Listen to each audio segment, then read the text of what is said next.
I moved 8 years ago to Holland. I had never expected before I would be able to live in a foreign country, but love is strong, and with time, home is where your heart is. I found out 5 years ago about my HIV status. My husband became very ill, and we didn't really know what was going on. When I found out that we were both having HIV, I was still recovering from cancer. I was feeling weak and I was feeling vulnerable. And I didn't have time to process everything that was going on. It was just a matter of survival. I had to fight two diseases at the same time. I remember it was such a stressful period. I was very angry at my husband because of putting us in such a difficult position. And on the other hand, I could understand that he might have felt devastated for being infected and for knowing that he had infected me as well. I couldn't possibly imagine living without him.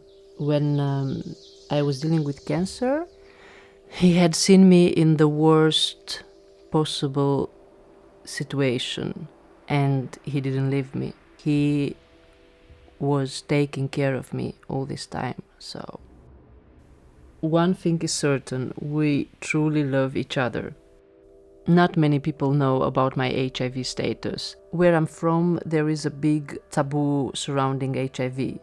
When people know you are infected, they won't even want to shake your hands anymore. My family doesn't know about my status. We believe that they will blame my husband for it.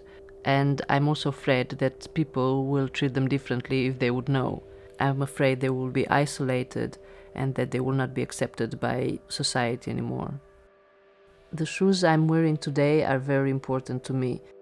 When I was dealing with cancer, my doctor told me at a certain time that he had bad news for me. They were out of options for treatment. I only had a couple of months left.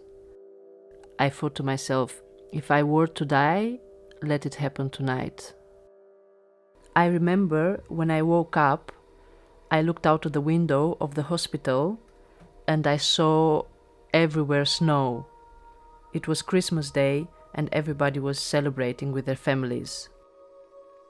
And I asked myself, will this be the last snow you'll ever see in your life? That's when I told myself, no, it won't be the last time. Get your shit together and put your life back on track. Eventually, when they released me from the hospital, I put those particular shoes on and I put on makeup. And when the doctor who was treating me during the rehabilitation came to say goodbye, I just stood up proudly and he told me, this is the woman I wanted to see this whole time.